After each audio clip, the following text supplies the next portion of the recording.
उत्तराखंड की चारधाम यात्रा 2026 अगर आपको बाय रोड करनी है तो पैकेज को थोड़ा सा समझ लीजिए। मिनिमम 9 नाइट्स 10 डेज इसमें लगते ही हैं। बहुत ज़्यादा अगर हम कम करने की कोशिश भी करें तो ज़्यादा से ज़्यादा 1 नाइट आपका कम हो सकता है। तो 8 नाइट्स और 9 डेज में आपको ये यात्रा करनी पड़ती है। बहुत सारे स्टॉपेजेस होते हैं, लेकिन यात्रा को समझना बहुत ज़रूरी है। शुरू करते हैं आप हरिद्वार या देहरादून से। पहले रात आप पहुंचते हैं बारकोट में, वहाँ पर आप स्टे करते हैं और अगले दिन सुबह सुबह आप अर्ली मॉर्निंग गाड़ी से जाते हैं खरसाली तक। वहाँ से आप पोनी या पालकी या ट्रैकिंग करके अगर जाना चाहें तो यमुनोत्री धाम के बहुत ही खूबसूरत दर्शन कर सकते हैं और सेम डे आप शाम तक वापस आ जाते हैं बारकोट में। 2 दिन का आपका वहाँ स्टे होता है और तीसरे दिन आप चलते हैं उत्तरकाशी की तरफ। यहाँ पर आप उत्तरकाशी में भी स्टे कर सकते हैं या हर्षिल में स्टे कर सकते हैं। अगले दिन आप सुबह सुबह जाते हैं गंगोत्री धाम के लिए और गंगोत्री धाम के दर्शन करके सीधा आप वापस आ जाते हैं उत्तरकाशी के लिए।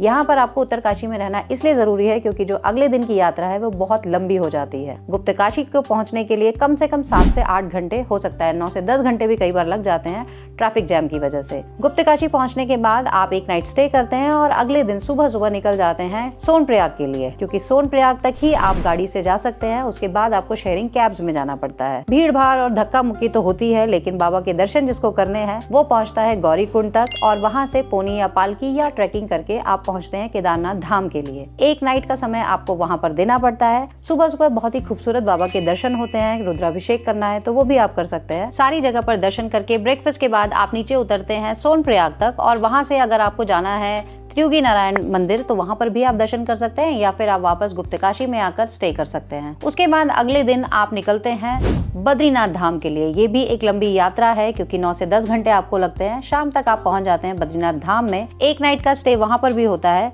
बद्रीनाथ धाम में सुंदर दर्शन करने के बाद, माना विलेज घूमने के बाद आप वहां से चेकआउट करते हैं और औली घूमते हुए अगर आपको आना है तो आप आ सकते हैं, समय मिलता है। लेकिन आपका स्टे होता है रुद्रप्रयाग के आसपास, तो वहां पर 1 नाइट का समय लगता है और अगले दिन सुबह सुबह अगर आप वहां से चेकआउट करते हैं तो सीधा आपको ड्रॉप कर दिया जाता है देहरादून या हरिद्वार। वहां से आप अपने घर वापस जा सकते हैं। जय बद्री विशाल।